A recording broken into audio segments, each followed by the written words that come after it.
là je vais record. Hop, start. Parfait. Eh bien, bonjour à tous. Bonjour à toutes et tous. Avant de commencer, comme d'habitude, je veux bien, normalement vous avez accès au chat, vous demander si la présentation est dans le bon sens ou si elle est inversée. Et une fois que c'est validé, on pourra commencer. Vous pouvez juste dire c'est bon dans le bon sens. Parfait. Eh bien, bonjour à tous. On est très content d'être là avec vous. Vu qu'on est le 29, j'en profite pour vous souhaiter à tous nos meilleurs vœux pour cette année. Ouais, bon, c'est un peu bonne tard, année. mais il est jamais On trop est tard. encore dans les temps. Il est jamais trop tard pour souhaiter une très bonne santé et nos meilleurs vœux. Donc voilà, c'est chose faite. On est 45. Avant de commencer, je précise, il y a un outil question qui est intégré à Zoom, donc vous pouvez poser vos questions directement depuis là. Vous pouvez également parler dans le chat si vous voulez parler entre vous ou répondre aux questions des autres. Là-dessus, c'est comme d'habitude, on essaie de faire en sorte que ce soit assez, que tout le monde puisse discuter. C'est un peu l'objectif ici. Je suis même pas sur je suis même pas sur le bon truc. Donc aujourd'hui, je suis accompagné de Julien. Est-ce que peut-être tu peux te présenter un petit peu? On a déjà fait un webinaire ensemble il y a de ça un an. Ouais. Mais voilà, pour les personnes qui ne te connaissent pas encore. Donc Julien Couder, développeur JDOM depuis maintenant 5 ans. Alors comme tous les développeurs JDOM, on est un peu touche à tout chez JDOM au niveau de nos développements. Mais on va dire que je suis un peu plus spécialisé sur les plugins tertiaires, BACnet client.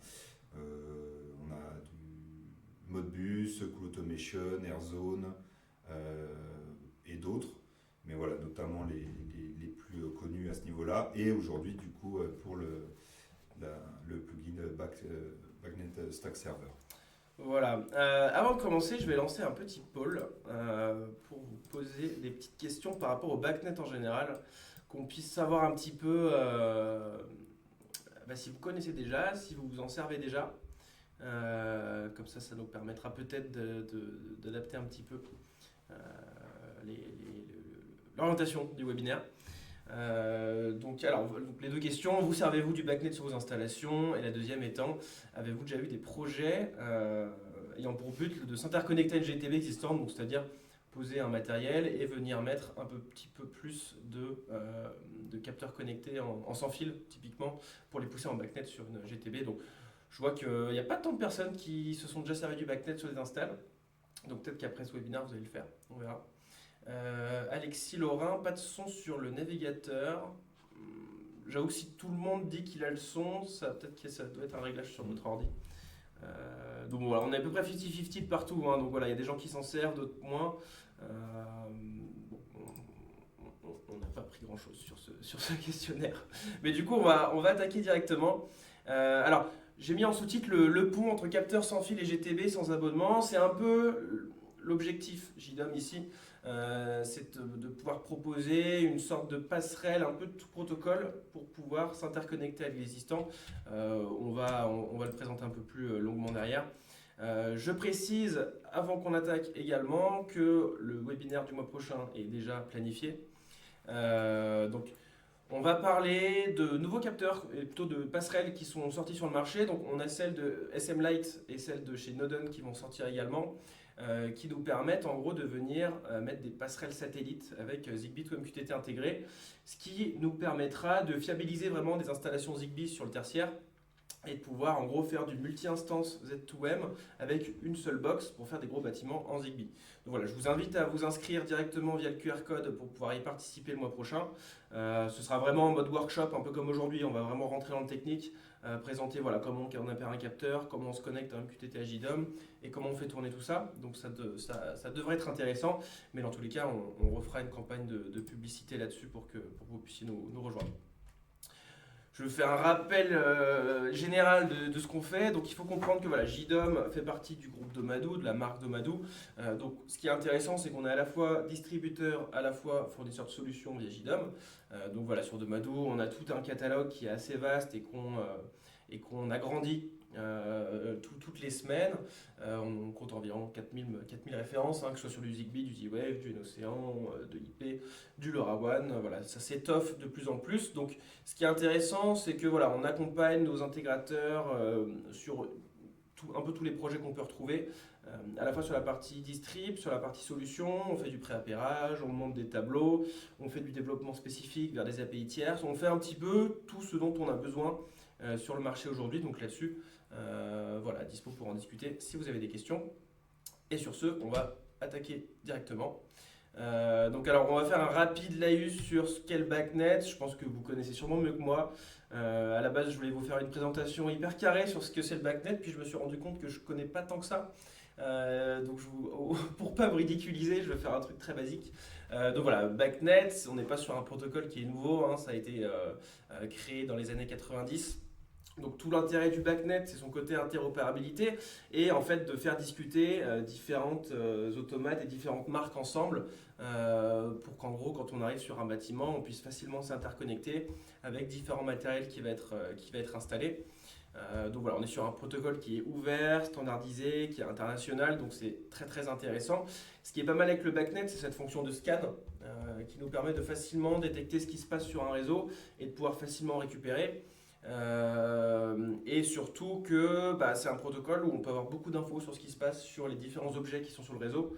Là où sur certains protocoles de communication, on a un peu moins d'infos qui est directement lié aux différents objets. Je ne sais pas si tu veux. Bon. Non, mais c'est bien résumé. Très bien, bon, on va pas passer 3 heures là-dessus. Donc, j'en parlais un petit peu précédemment. Le positionnement JDOM, c'est vraiment de proposer un outil qui puisse s'adapter à un peu tout ce qu'on va retrouver sur le terrain. Donc JDOM, vous connaissez, on sait parler tout un tas de protocoles. Je les ai mis à gauche, MBus, DALI, KNX, Modbus sur du filaire, Zigbee, Z-Wave, LoRaWAN, NOCéan, Wi-Fi, un peu tout ce qu'on retrouve aujourd'hui sur le marché. Donc tout l'intérêt du plugin, c'est de pouvoir, comment on pourrait dire, transmettre ces données et les formaliser sur du BACnet pour que sur un autre automate de X ou Y marque, on puisse récupérer un peu toutes ces infos. Donc le positionnement prix, entre guillemets, c'est un coût fixe à l'achat de la box, donc le plugin a un prix, mais derrière il n'y a pas d'abonnement, donc c'est là tout l'intérêt. J'ai une petite question, posez vos questions au fur et à mesure, on essaiera d'y répondre. Le MQTT est-il inclus sur ce qui est nativement proposé ?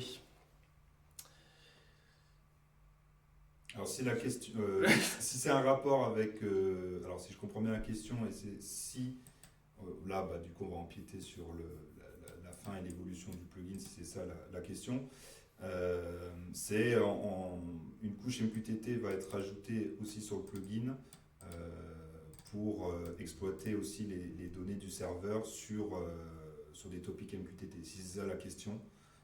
Et donc ça sera effectivement inclus dans le plugin, c'est une surcouche par-dessus sur l'évolution qui va arriver très prochainement. Je compte en parler en fin de webinaire, mais si c'est ça la question que j'ai on t'a devancé. Voilà. J'ai une question assez spécifique sur du Trends. Je vous invite à la poser plutôt par mail pour que je puisse y répondre en réfléchissant un peu plus. Et le prix du plugin, c'est... alors on n'a pas de prix fixe déterminé pour le moment, mais l'ancien plugin, on le vendait à peu près 150 € par installation. Donc voilà, c'est un coût fixe de 150 €, donc c'est par install, 150 €. Voilà. Donc voilà pour ça, tac. On va directement rentrer dans le vif du sujet, hein. Je pense que là vous êtes là pour découvrir un petit peu l'interface et ce qu'on sait faire avec. Donc on va commencer très simplement avec la création et exposition des objets BACnet sur le réseau. Donc des objets BACnet liés à des commandes info, donc plus pour du monitoring, et à des commandes action, donc là plus pour du pilotage. Et là je vais laisser la main à Julien plutôt qui va pouvoir présenter tout ça. Ouais, alors pour faire un rapide résumé du but du plugin, c'est en gros, comme l'a dit Pierrick, on peut être amené sur une JDOM à avoir plusieurs plugins, peu importe, hein, du LoRaWAN, on a pris par exemple le LoRaWAN, Modbus, etc., Zigbee. Et en fait, on aurait les équipements des commandes info et des commandes action, comme on pourrait utiliser la terminologie de JDOM. Et en gros, l'idée, c'est qu'on pourrait donc créer un serveur BACnet, donc le but du plugin, et venir choisir n'importe quelle commande info de JDOM. Et cette commande info, en fait, on va la transformer en un objet BACnet sur le serveur. Ça, c'est dans un premier temps, donc la fonction, on va dire monitoring, c'est-à-dire que du coup, ce serveur qui serait lisible en BACnet via par exemple une GTB, il apparaîtrait comme un vrai device BACnet, sauf qu'en fait, ça serait finalement la copie de JDOM à ce niveau-là. Et on y verrait donc les points qu'on aurait configurés avec donc son état actuel. Et cela, peu importe son origine en fait. Et la deuxième partie du plugin, c'est la partie action, c'est-à-dire qu'en fait, on va pouvoir aussi configurer aussi des objets BACnet, où en fait, quand on va détecter une écriture sur cet objet-là, depuis donc une écriture externe, hein, depuis une GTB par exemple, ou depuis le plugin BACnet client, comme on le verra tout à l'heure, et bien en fait, on détermine en amont ce qu'on va faire de cette écriture. Est-ce que cette valeur qu'on a reçue en écriture, c'est celle-là qu'on va appliquer à une commande d'action, ou alors une valeur qu'on aura déterminée précédemment, et auquel cas, dès qu'on a une écriture, on vient appliquer la valeur qu'on avait choisie.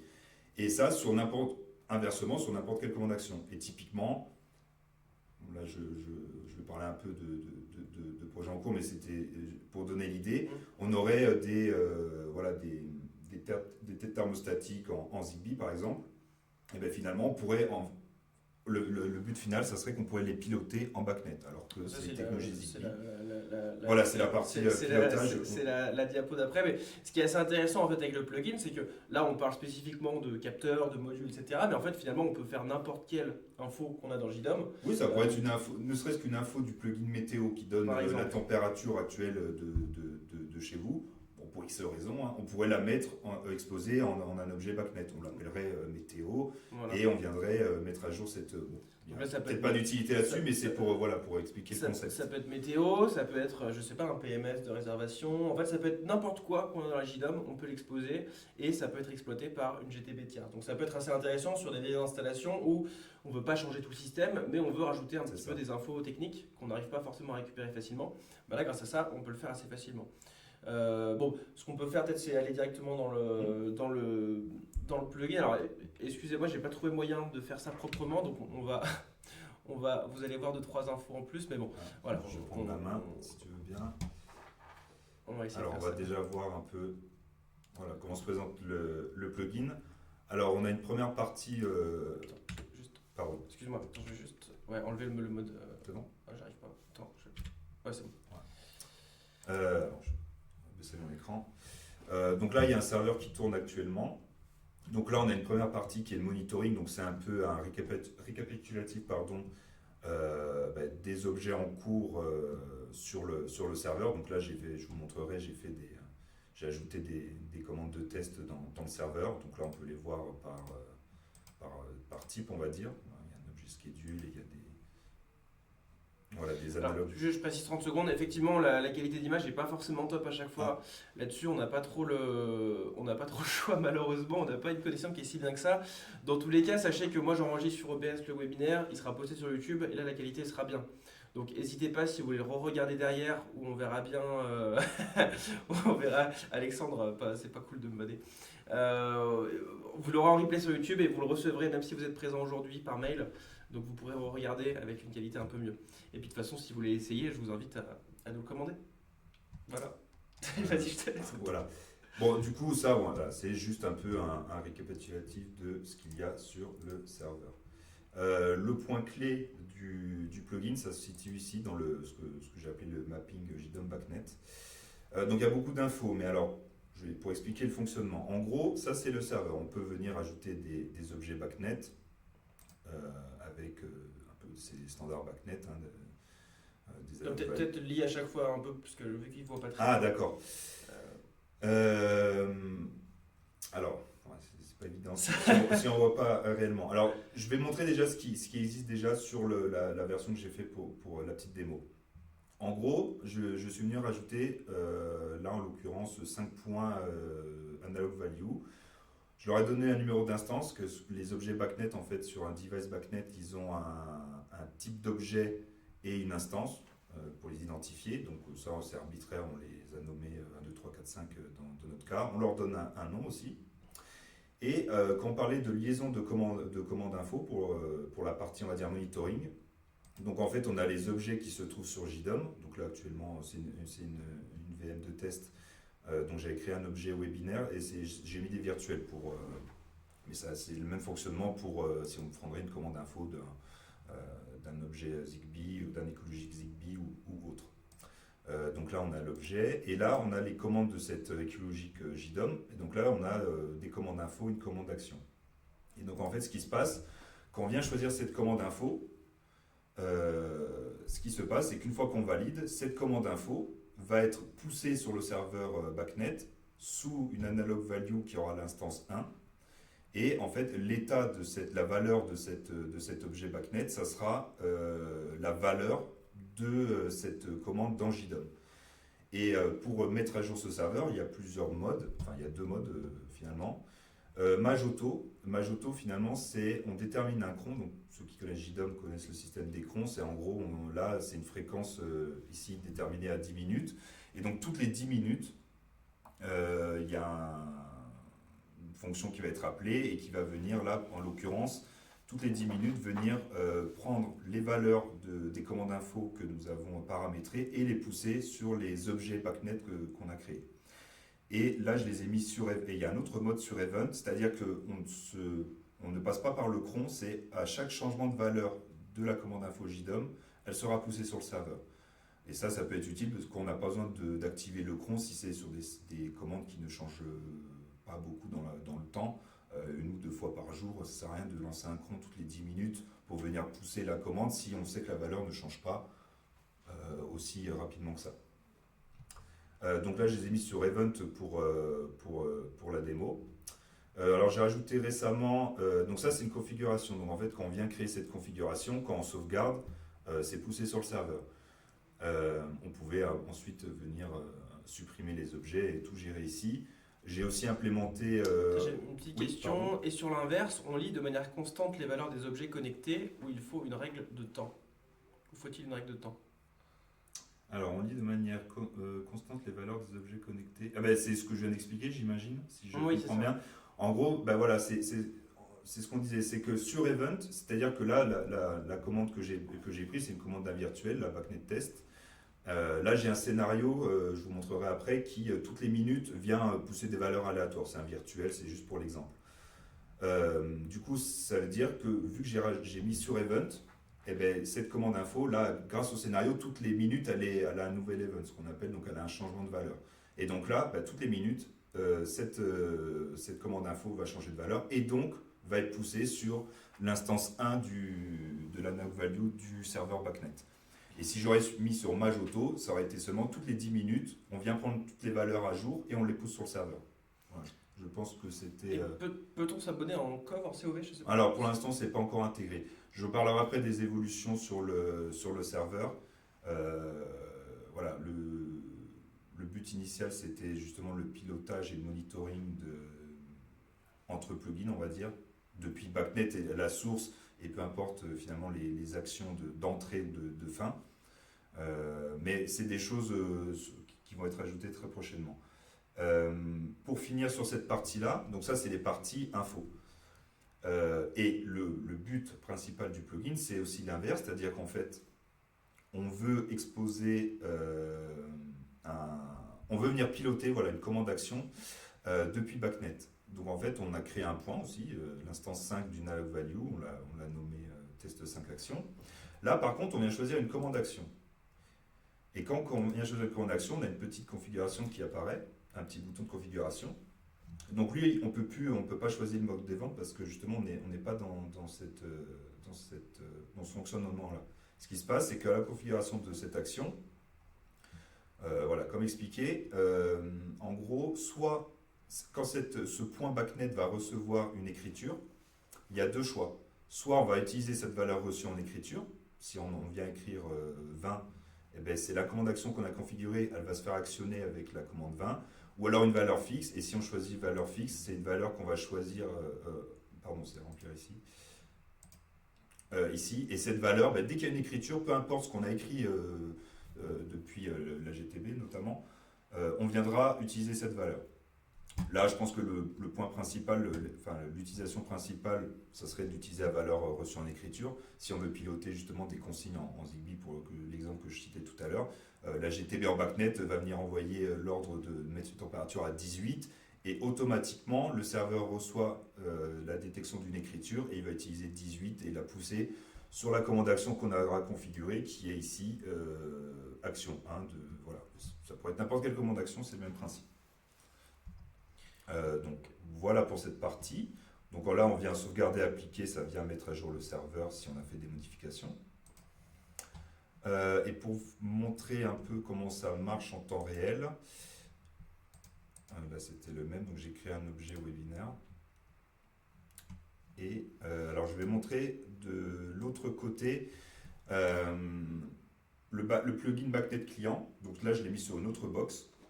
Le plugin BACnet client, alors pour ceux qui connaissent le plugin, lui, donc c'est la version où on va venir scanner le réseau, détecter les équipements BACnet et venir monitorer et piloter les équipements BACnet. Donc j'ai fait un scan au préalable, on a détecté le serveur, donc bon, il a ce nom-là, mais il a son identifiant, et j'ai mappé les quelques commandes que j'ai mis en test qu'on peut retrouver. Je vais m'y retrouver dans le mapping. Voilà, c'est ces commandes-là. Donc en fait, finalement, on les retrouve ici. Et comme je vous ai montré, je les ai configurées qu'on se retrouve sur Event. Donc en gros, ces valeurs vont changer sur le serveur à la mise à jour. C'est un peu beaucoup d'explications, hein. J'essaye de... C'est peut-être pas évident pour ceux qui ne connaissent pas encore le plugin. Donc là, on a une image finalement du virtuel que je suis en train d'utiliser. Donc ça, c'est des commandes info. Et en fait, c'est celle-ci qui... là, le scénario est là pour vous montrer. Voilà, en gros, dès que je viens activer le scénario, je viens envoyer des valeurs aléatoires sur ce virtuel. Et ces valeurs, donc ça, elles sont sur le serveur actuellement, et, elles sont retranscrites sur le serveur. Et du coup, sur le serveur en BACnet, quand je viens le lire actuellement, ben voilà. Là, on voit que la valeur, l'objet test1, la null value, vaut 34, car actuellement, elle vaut 34.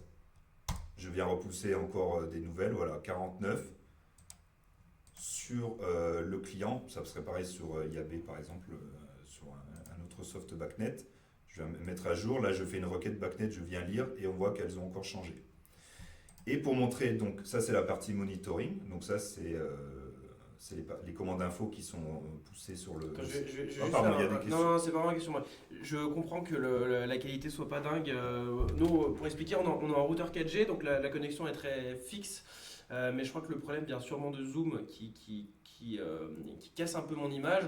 Comme je disais tout à l'heure, vous aurez le replay qui sera sur YouTube et vous pourrez voir un peu moins pixelisé. Là, je pense qu'on va peut-être un peu moins montrer des petits détails ou des petites lignes parce qu'effectivement, si personne ne voit, il n'y a pas trop d'intérêt. On va plutôt aller sur présenter un peu plus comment ça fonctionne. On va dire dans la tête plutôt que sur les petits exemples parce que là effectivement je pense qu'il ne voit pas les détails mais de toute façon en écoutant Julien je pense que vous comprenez un petit peu comment ça fonctionne. Là effectivement il effectue quelques tests mais bon on va essayer de faire au mieux, on n'y peut pas grand chose donc voilà, soyez indulgents. Alors je monte un dernier si jamais on peut... Ah peut-être le zoom, ouais, tu arriverais à... Ouais. Non mais je pense ça va tout faire péter aussi si on... Non ça va pas être... Adrien désolé ça va pas être idéal.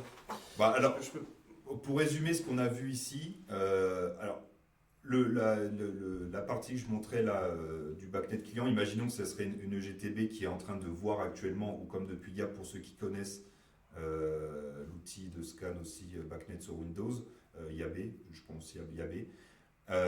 En fait on voit notre serveur avec du coup les objets typés BACnet, analog value, etc., les objets qu'on a rentrés tout à l'heure. Et la valeur actuelle, du coup, comme on a vu ici, là c'est le plugin BACnet client que je viens de montrer, c'est exactement la même chose que, voilà, c'est vraiment le scan BACnet. Là on est en couche BACnet sur notre box sur le même réseau. Et on voit effectivement donc, que les valeurs sont bien mises à jour automatiquement. Et c'est dommage, j'aurais voulu montrer une action justement, la fameuse action que j'ai configurée. Si jamais, peut-être, c'est la dernière chose que je pourrais montrer là-dessus. Ouais. Je viens envoyer, là je fais une écriture BACnet, j'envoie la commande, j'envoie 12 sur le serveur. Donc le serveur reçoit la valeur de 12. Et on peut voir, donc j'avais tout à l'heure mappé, donc il faut que je mette à jour comme ça. Voilà. Et là, la commande action que j'ai mappée, imaginons que ça serait la consigne Zigbee que j'aurais mappée, on vient de recevoir 12 actuellement. Okay. Voilà. alors là, j'ai fait avec des virtuels parce que on n'a pas de matériel à pérer dessus, mais c'est exactement la même chose puisque c'est des commandes info et actions de JDOM. Donc voilà, c'est instantané, pardon. Le serveur a bien reçu une écriture et on lui avait dit tu utilises la valeur que tu reçois en backnet et là ça a été voilà 12 et Très bien. De toute façon, fais la démo comme tu ferais faire parce que de toute façon, il y aura le replay. Donc voilà, au moins sur le replay, la qualité sera bien. déjà. Alors je sais bah là qu'est-ce que je pourrais montrer d'autre du coup vu qu'on ne voit pas avant. Alors il y a une partie agenda aussi que j'ai rajouté, les schedules. C'est la tension, Ouais. reviens sur la présentation. Pardon, celle-ci. Ouais. Ouais. Tac, donc ça, effectivement. Là, on va passer à la partie schedule. Ouais, alors Et si on voit rien, ça va être... Travelog. Alors du coup, bon, je vais expliquer. On va faire. Désolé pour voilà, ceux qui voient pas trop. On va quand même faire la démo parce qu'au moins vous pourrez la regarder en replay derrière et la qualité sera bien, d'accord. Au moins ce sera plus simple. Donc voilà, je te laisse prendre la relève. Alors il y a deux choses qui ont été intégrées récemment, alors qui ne sont pas finalisées à 100%, mais qui fonctionnent, je vais vous montrer juste après. Alors il y a deux choses. Il y a en backnet un type d'objets qui sont les trend logs, qui sont en gros des objets backnet d'historisation, où en fait on va venir définir un autre objet backnet qu'on va venir monitorer. Et on le définit sur ce trend log une fréquence d'historisation. Et donc on a également rajouté ceci dans JDOM, dans le plugin. En fait, on vient créer un trend log sur un des objets qu'on a créé. On vient le mapper à ce trend log, on lui définit donc sa fréquence d'actualisation. Et alors notamment, je ne sais pas si on aura accès à la VM, on a une VM avec justement un Windows et le logiciel YAP dont je vous parlais, où on pourrait venir voir les trend logs venir s'accumuler. Donc ça c'est une première partie, c'est ça qui a été rajouté. Et la partie schedule. La partie schedule en backnet, c'est pareil, c'est un type d'objet. Alors pas calendrier, il y a les calendars, c'est encore autre chose. Schedule, on va dire, c'est un objet backnet qui va contenir une programmation de la semaine où chaque jour on va pouvoir lui donner définir des plages horaires et sur ces plages horaires, alors comme le trend log, on va venir lier un autre objet backnet et ce point backnet, on va venir donc lui donner des plages horaires et des valeurs à associer à ces plages horaires. Et en gros, qu'est-ce que ça va faire, un schedule en backnet, c'est que le lundi, à telle heure, le point qu'on a associé, on va devoir lui donner la valeur de 20, en numérique, ou alors du booléen, peu importe, ça dépend comment on définit le calendrier, le schedule. On peut créer ce type d'objet dans le plugin, et il y aura notamment une utilité, car en fait, on va pouvoir définir un calendrier, donc qui serait visible depuis une GTB, et ce schedule, on va regarder le terme schedule, et ce schedule, on va pouvoir venir le synchroniser avec le plugin agenda de JDOM, donc on a un plugin agenda, on crée un agenda dans le plugin, et en fait, quand on va je vais peut-être repasser rapidement sur... Une petite question avant, le plugin se base sur une backnet stack existante, si oui laquelle, où tout a été redéveloppé. Ah oui, alors je n'ai pas précisé. À la base, le plugin Backnet Server existait sur une stack sur la librairie Back0 qui était utilisée pour le plugin Backnet Client. On l'a développé initialement parce qu'on connaissait la librairie Back0 pour la version client. On a pensé que ça aurait fait le taf, on va dire, mais on s'est retrouvé confronté à des limitations sur cette librairie. Donc depuis je dirais après l'été, on est parti sur une autre librairie. Donc c'est pour ça que je l'ai appelé, ce nom-là, c'est une librairie open source qui est en C, Backnet Stack. Donc c'est une toute nouvelle librairie, donc tout a été redéveloppé à ce niveau-là. En fait, ce qui se passe, c'est que cette librairie, elle est en C. Donc en fait, on vient en amont faire ce qu'on a à faire sur la librairie, on la compile.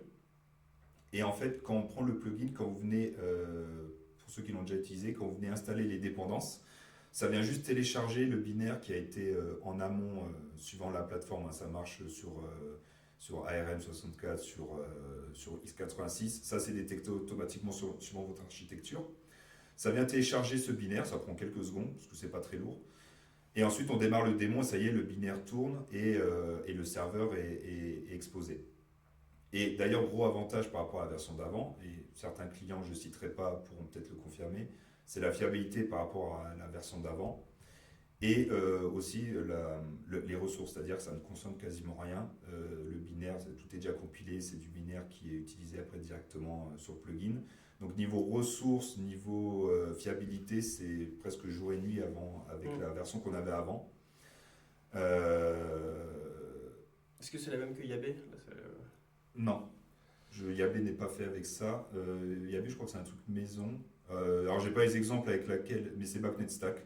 Voilà, c'est une grosse librairie en C, donc voilà. Donc il y a eu beaucoup de travail de compilation parce qu'il y a des choses, pour faire fonctionner le plugin comme on le veut, il y a eu beaucoup de choses à adapter. Mais voilà, la librairie c'est ça, c'est Backnet Stack. Ouais, pour tout ce qui est documentation, effectivement. Alors de toute façon, il y a une grosse documentation sur le plugin qui est peut-être pas mise à jour parce que là, alors aussi pour préciser, il y aura une grosse mise à jour du plugin que je vais faire demain avec peut-être que quelqu'un, j'ai vu tout à l'heure, a demandé quelle était la version du plugin, Frédéric Long. Alors c'est peut-être pas la version qu'il a actuellement parce que j'ai rajouté beaucoup de choses récemment. Donc demain, il y a une nouvelle version qui sort justement. Voilà. Non, ce qu'il faut comprendre, c'est qu'on est en bout de course là, de dev sur ce plugin. On vous le présente en avant-première. Il y a 2-3 trucs à finaliser, mais en gros, d'ici semaine pro, voilà, on est. Alors, on n'est pas en bout de course. J'expliquerai après, il y a encore beaucoup de choses qui arrivent justement et ça pourra peut-être intéresser d'autres personnes. J'ai des. Je ne vais pas citer, il y a des personnes qui m'ont fait aussi oui, des retours et surtout des idées d'amélioration qui vont être prises en compte prochainement. Je ne les oublie pas. Mais voilà, en gros, le plugin est 100% fonctionnel, c'est pas la question, c'est qu'en fait, il y a encore beaucoup de choses qu'on va pouvoir ajouter. Ça parlait de MQTT tout à l'heure et d'autres choses. Voilà, ça on le fera en toute fin de webinaire, j'expliquerai rapidement tout ce qui va être ajouté prochainement. Mais voilà, l'idée, malheureusement, on n'a pas pu, bon, c'est pixelé, on ne voit pas trop, mais voilà, l'idée c'est ça, c'est n'importe quelle commande d'info d'une JDOM peut être exposée sur du backnet. Après, il y a des choses plus utiles que d'autres, mais comme je disais, finalement, on pourrait tout venir pousser. Et le gros point, c'est le pilotage, donc l'inverse, voilà, venir détecter une écriture et l'appliquer du coup en backnet sur n'importe quel plugin existant, sur n'importe quelle commande d'action. Et les schedules, voilà, j'étais parti là-dessus à la base. On va créer un agenda dans JDOM. Et cet agenda dans JDOM, si on a défini un schedule sur le serveur, on peut venir synchroniser ce schedule sur l'agenda. Et en fait, il va venir mettre dans l'agenda toutes les plages horaires qui ont été définies du lundi au dimanche. Et si on peut définir aussi justement pour réagir vraiment au schedule, on va pouvoir, sur les plages horaires qui ont été définies, venir aussi piloter des commandes d'action. C'est comme si on faisait une programmation de la JDOM via le calendrier du serveur. Donc c'est partie aussi du plugin, avec des commandes d'action. Alors pour ceux qui connaissent le plugin agenda, quand on a un événement dans l'agenda, on peut venir lui mettre une action de début, une action de fin, qui va venir piloter une commande, notamment. Et bien ça, on peut le faire aussi depuis le plugin, c'est-à-dire on va venir, le schedule est défini, et bien on le dit, tu vas venir te synchroniser à cet agenda JDOM, et à cet horaire-là, tu viendras faire ça dans le... Ouais. On va faire la démo. Ah oui, pardon. Au moins, oui, tu l'auras pour le retour. Je te laisse.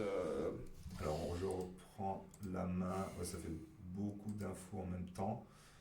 On va faire la petite démo des schedules parce que c'est intéressant. Alors, ce que je vais faire, je vais charger un autre serveur. Ah, voilà, alors j'ai rajouté ça c'est nouveau aussi, ça sera dans la mise à jour. Pour pas repartir de zéro, de tout supprimer à la main, j'ai fait en sorte. En fait, le serveur, c'est un fichier JSON. Pour ceux qui. Voilà. C'est en gros, là-bas, c'est un fichier JSON que je stocke dans le plugin et c'est lui qui est envoyé au binaire et qui fait tout le traitement. Mais en gros, là, j'ai un autre serveur, on va dire, de test un peu plus. Où j'ai des objets un peu plus poussés qui est stocké dans le JSON. Et là, au moment où je veux l'injecter, il me fait un résumé de tout ce qu'il contient avec les commandes liées. Et je viens importer cette configuration. Donc il va avoir un rechargement et en fait là tout ce qu'on a fait de test, voilà. Donc ça c'est le nouveau serveur, si je peux dire. Je vais le sauvegarder et l'appliquer. Et donc on retrouve le même principe, hein, j'ai des commandes d'action qui sont mappées, j'ai pas mal de choses. Et j'ai un calendrier qui est ici. Donc j'ai défini un type schedule. Et quand on est en type schedule, on a du coup un planning. Voilà. Ça, en gros, c'est voilà, la fameuse programmation. Et donc, la programmation, eh ben, le lundi, on va dire que à 6 heures, la variable qui sera définie sur le schedule va passer à true. Donc, ça, c'est vraiment le schedule type BACnet. À 8 heures, il y aura voilà, un autre. Bon, là, j'ai mis une valeur et ça n'a pas de sens, mais l'idée était là. On peut venir ajouter des plages horaires et ça sera retranscrit sur le serveur. Et l'idée que j'expliquais tout à l'heure, c'est que en plus pour le calendrier JDOM, eh bien, on va dire que le mercredi à 6 heures, là j'ai. Alors ça je ne vais pas le mettre pour le coup. Tac. Pardon, le mercredi, oui, on va mettre sur le premier événement, on va dire ben, là tu vas me. Ça c'est pour l'agenda JDOM. On va venir choisir une commande, là j'ai une commande virtuelle aussi d'une lampe on qui sera exécuté en début d'événement le mercredi à 6 heures. Donc ça c'est le calendrier à gauche, on va dire le schedule, l'objet BACnet, et ça c'est la couche qu'on rajoute dans JDOM. Donc on pourrait le faire sur tous les événements que l'on souhaite. Je vais descendre pour valider cela. En amont, je n'ai pas montré, pardon. Donc ça c'est le planning. Je vais créer tout de suite pour vous montrer organisation, agenda. On va créer tout de suite juste un agenda comme si. Pardon.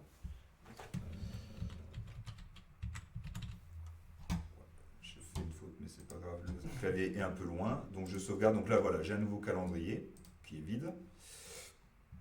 Et donc du coup, ce que je voulais montrer, c'est que l'agenda, le schedule pardon, qui a été créé, l'objet, ça c'est son nom. Voilà, j'ai créé un agenda, je peux mettre webinaire, c'est webière. Le nom de l'événement, on va laisser, ça sera là j'ai mis par défaut le même nom, on peut venir le changer, mais on va laisser le même. On valide, donc là c'est un peu la configuration, on va dire qu'à la synchronisation de l'agenda, c'est pareil, il y a un système de cron, ou alors on peut venir le faire manuellement. Cet agenda, le schedule, je vais garder le terme, le schedule BACnet va être synchronisé sur l'agenda qu'on a défini. Donc je viens synchroniser. Alors, je vais peut-être pas sauvegarder en amont. Alors, évidemment, est-ce que. Ah oui. Là, il faut tout sauvegarder. Je viens mettre à jour le serveur. Voilà, un agenda mis à jour. Je n'avais pas sauvegardé. Le calendrier, il est ici. On vient actualiser. Voilà. Et donc là, l'agenda comporte tous alors c'est sur plusieurs semaines. Donc ça, c'est du coup tous les événements qui étaient sur le schedule BACnet ont été reportés sur cet agenda. Et donc je crois que j'avais mis au mercredi. Voilà. Donc en fait, la programmation, donc c'était celle-ci, de 6h à 8h, c'était une première tranche horaire. Et on a en action, on avait défini de mettre la lampe à on en action de début. Voilà, action de début et de fin. Et donc en fait, voilà, c'est utiliser le schedule BACnet dans un calendrier JDOM. Voilà. Donc là, j'avais mis. Voilà. Donc en fait, et on a le nom de l'événement, c'était Planning Chauffage BACnet que j'ai laissé par défaut. Voilà, donc ça c'était l'idée. Donc voilà, jusqu'en février, on a, je crois, sur 3 mois, 2 mois. Voilà, donc on pourra venir implémenter d'autres choses, mais ça c'était l'idée des schedules. Les train logs, je le montre rapidement, mais en gros, un train log, c'est donc un objet pour historiser. Donc, un train log, c'est un peu. Voilà. Donc, le train log, on crée un point train log, un objet train log, pardon. On vient du coup surveiller, monitorer une des valeurs. Donc là, on va reprendre un point qu'on avait déjà ajouté au serveur. D'ailleurs, je suis en train de penser. J'ai une question qui arrive direct. Oui. Est-il possible de créer des schedules de type multi-état? Oui. Elles sont ici. J'en ai ici justement. J'ai des multi-states. Voilà. Les états sont ici. Celle-ci, par exemple, j'en ai créé un, je l'ai appelé mode ventilation. On peut venir ajouter les états. Donc, pour ceux qui ne savent pas, les multi-states en BACnet ont alors, la valeur qu'on va voir sur un client BACnet, ça va être la valeur numérique. La 1, 2, 3, 4, c'est la valeur actuelle de la multistate. Et pour avoir à quoi ça correspond, les modes, j'ai dit les modes là pour le coup, c'est des modes. C'est la propriété des state text qui est aussi retranscrite dans JDOM. Et d'ailleurs, alors est-ce que je vais peut-être vous montrer sur le client, si je viens le rescanner. Donc là, je suis sur une autre box avec la version client. Voilà, donc là, il vient me détecter le serveur. Donc on voit le schedule, on voit tout ce que j'y ai mis. Et il y a les multistates. Et on peut voir les états, justement. Ben voilà, c'est reporté ici. Sachant que je vais intégrer aussi le fait de pouvoir directement, quand on va ajouter les multistates, l'idée c'est de se servir, pour ceux qui savent aussi sur JDOM, qui connaissent les commandes de type select, justement les commandes généralement s'en sert pour les commandes d'action pour choisir les modes, etc. C'est souvent utilisé pour ça. De venir directement choisir cette commande et du coup de retranscrire cette commande list select, list de JDOM et la pousser directement en multistate. Là, en gros, ce qu'on peut faire, c'est pousser un multistate et définir nous-mêmes les valeurs que l'on souhaite mettre et après faire du traitement derrière. Je vais le rajouter aussi de pouvoir le créer de manière entre guillemets automatique. On détecte une commande type list et on prend les valeurs, les index et on les pousse directement. Mais oui, c'est géré ici. Ah oui, alors les schedules, j'ai pas précisé. On peut en faire là, c'était un type booléen, c'est-à-dire qu'en fait, le schedule, les valeurs que l'on mettait, c'était true ou false. On pourrait aussi venir créer un numérique, c'est-à-dire que les plages horaires qu'on va définir, ça peut être des valeurs numériques pour des consignes, pour pas mal de choses. Par contre, c'est par type, c'est-à-dire qu'on ne peut pas les mixer. Là, le schedule, il est juste typiquement booléen, mais on pourrait en créer un deuxième qui serait typiquement numérique. Voilà, donc ça, c'est sur la partie client pour voir les multistates. Donc, ils sont ici. Et j'étais sur les trend logs. Donc les trend logs, comme je vous ai dit, et j'étais juste en train de penser à ça, plutôt que de rentrer à la main et de revenir ici, je vais ajouter le fait de pouvoir détecter ce qui est déjà sur le serveur, ce qui serait plus logique. Puisqu'en gros, l'idée, c'était sur un trend log, de venir surveiller un point qui existe déjà dans le serveur. Ça n'a pas de sens d'en surveiller un qui n'existerait pas, ça ne marcherait pas de toute manière. Donc en fait, on vient choisir un des points qui existent dans le serveur, le type de déclenchement périodique et l'intervalle d'enregistrement, donc ça veut dire une seconde, et quand on valide, on aura un objet trendlog visible. Alors mon client ne le fait pas, mais YAB ou d'autres systèmes de monitoring de BACnet, je ne les connais pas tous, le font, YAB notamment. Un objet trendlog, on peut venir voir tout l'historique du trendlog et on verrait que toutes les secondes est poussée la valeur qu'on avait définie. Enfin, la valeur correspondant à l'objet qui est monitoré. Voilà, donc ça c'était les parties schedule et trendlog. Et puis voilà, c'est déjà pas mal. Hop, très bien. Voilà, bon, trendlog on a passé. On va rapidement passer sur 2-3 cas clients. De toute façon, je pense que si vous connaissez le BACnet et le fait qu'on crée ce plugin, vous savez déjà plus ou moins à quoi vous attendre sur le terrain. Et surtout, après, on va faire un petit temps d'échange. L'idée, c'est que voilà, Julien, il développe le plugin au fur et à mesure. Et on est en preneur de retour. Parce que l'idée, comme toujours chez JDOM, quand on développe un plugin tertiaire, et ça a toujours été comme ça, c'est s'adapter aux demandes qu'on reçoit.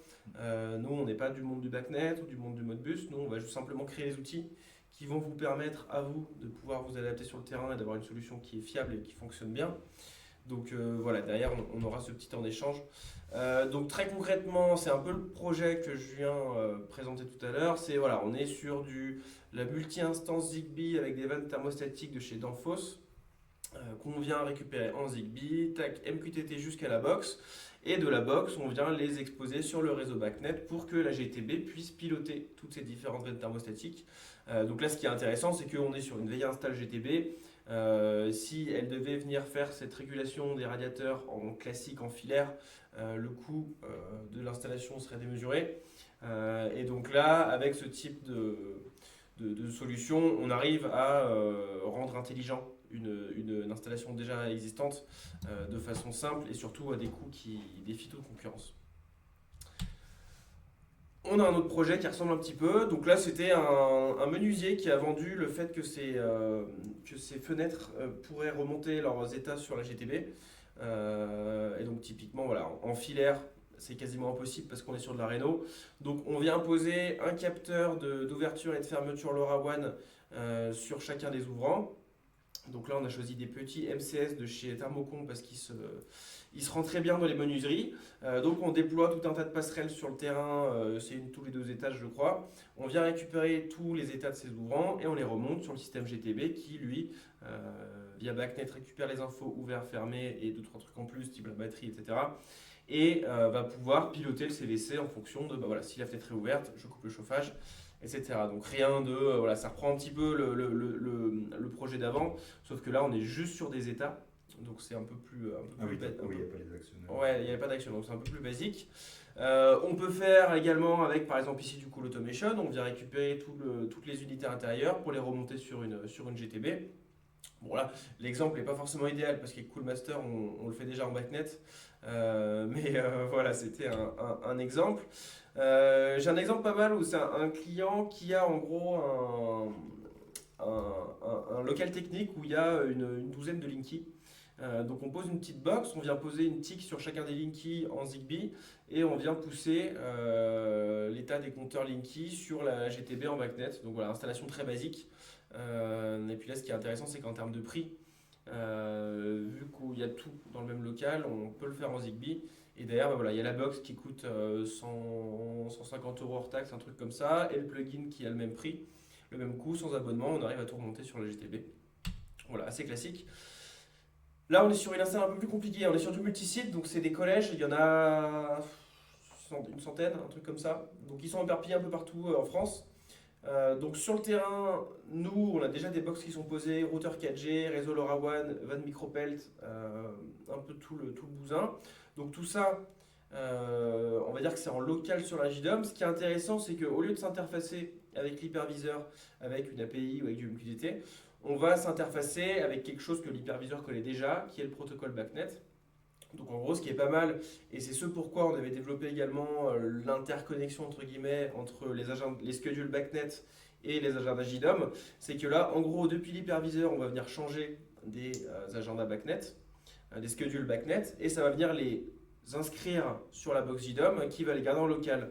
C'est-à-dire que demain, si la 4G coupe, tout le pilotage reste en local et on va venir pouvoir récupérer des nouvelles consignes quand le réseau va revenir.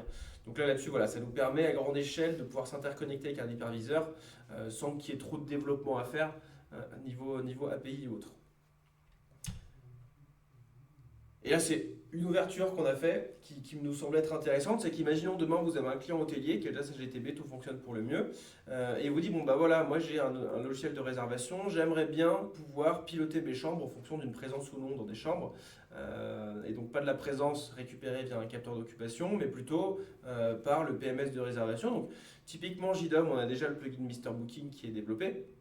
Donc on peut poser une JDOM, installer Mr Booking dessus, aller récupérer via API les infos de présence ou non dans la chambre et mettre à dispo ces commandes infos sur le serveur BACnet pour que la GTB puisse faire sa régulation au jour le jour en fonction des présences ou non dans les chambres. Donc voilà, un truc assez rapide à mettre en place qui peut permettre d'aller taper pas mal d'économies d'énergie. Donc ça c'est plutôt intéressant. Et on arrive sur la fin. Alors bon, encore une fois, excusez-moi pour la qualité vidéo, on espère que vous avez quand même pu suivre et apprendre plein de choses. Comme je le disais, vous allez recevoir par mail demain ou peut-être cet après-midi un replay du webinaire, vous pourrez le visionner sur YouTube. Je précise sur le mail en bas, si vous avez des questions, des conseils, des idées d'optimisation à apporter sur le plugin, n'hésitez pas à les envoyer à commercial@digital.com. Ça pourrait être intéressant. Et peut-être que là, Julien pourra faire un petit topo sur les nouveautés ou les trucs en cours de développement. Oui, alors rapidement, ça a été évoqué tout à l'heure, enfin, je ne sais plus si c'était un sujet de le plugin ou de la solution JDOM de base pour le MQTT. Et je crois que je l'avais aussi rapidement évoqué. Oui, je vais aussi rajouter donc une couche MQTT dans un premier temps déjà pour publier. Donc ceux qui connaissent le MQTT, ça permettra aussi de rendre le plugin encore plus entre guillemets ouvert. Et l'idée que j'ai, ça serait du coup de pouvoir choisir les objets que l'on souhaite, qui sont dans le serveur, et de la même façon à l'event ou au cron, venir aussi pousser sur un topic MQTT, ce qui ferait que la data sera aussi déjà poussée sur le serveur dans un premier temps, et en parallèle sur un topic MQTT. Voilà, donc ça c'est quelque chose que je vais intégrer prochainement. Également, en type d'objet, il y aura les caractères string qui vont être bientôt intégrés. Typiquement, là, en gros, quand je disais on peut gérer toutes les commandes d'info, c'est vrai et pas vrai, mais dans le sens où on peut gérer tout ce qui est numérique. Mais imaginons qu'on aurait une commande, c'est beaucoup moins, ça arrive moins, mais ça arrive quand même. On aurait une commande de type chaîne de caractères, une string. Et ben, il faudrait pouvoir aussi la pousser sur le serveur. Donc en fait, il y a des objets Backnet qui existent pour ça, qui sont les caractères string. Donc ça va être poussé très prochainement. Donc il y a ça.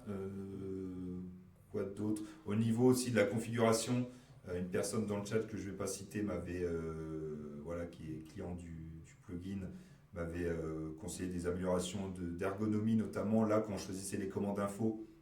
Quand typiquement on aurait un objet, pardon, on aurait un écologique JDOM qui contient 15 commandes info qu'on voudrait remonter. Là, si vous avez vu, on doit rajouter une ligne, venir chercher dans l'objet, etc. Et alors, c'est très bien qu'on veut faire plusieurs petites commandes par-ci par-là, mais des fois, on voudrait remonter 15 commandes d'un coup d'un équipement. Donc, l'idée, ça serait de rajouter. Oui, voilà, c'est ça qu'on parle. Pardon. Et donc, on viendrait choisir juste un écologique. On dirait, on fait une sélection globale, je veux toutes les commandes info, tu me les pousses dans la configuration, et là, je viens ajuster mon type d'instance, etc. Mais au moins, on aurait déjà toutes les valeurs. Voilà, c'est ce genre de petites choses. Je suis preneur de ce genre de retour. Je ne pense pas forcément sur le coup, mais vous, utilisateurs, voyez les besoins. Donc, n'hésitez pas. Pardon. Pour ceux à qui je suis en contact, ils savent m'écrire pour me faire les suggestions, ou sinon contacter les équipes JDOM pour cela. Pardon. Voilà. Et pour finaliser, vous pouvez prendre un rendez-vous visio à gauche ou vous inscrire au prochain webinaire à droite. Et on sera présent au salon Energy Meeting le mois prochain, dans 10 jours à peu près, à Paris. Donc si vous voulez une invitation, n'hésitez pas à m'envoyer un mail à pierrick@jdom.com ou à commercial. On a des invitations VIP, je crois, pour qu'on puisse vous inviter, parce que sinon l'entrée est payante. Le salon, il est au Carrousel du Louvre à Paris. En plus, l'endroit est plutôt sympa. Donc voilà, on a un petit stand, c'est l'occasion de se rencontrer. J'y serai avec notre nouveau collègue Pierre Boulanger qui a rejoint les équipes en tant que responsable commercial. Donc voilà, c'est l'occasion de voir un peu tout le monde. Et puis sur ce, voilà, on vous laisse, je vous enverrai le replay et puis on vous laisse tester le plugin. N'hésitez pas à nous demander. Et puis voilà, merci d'être encore si nombreux et puis on se dit à très vite. Merci à tous. Merci beaucoup, bonne journée. Bonne journée.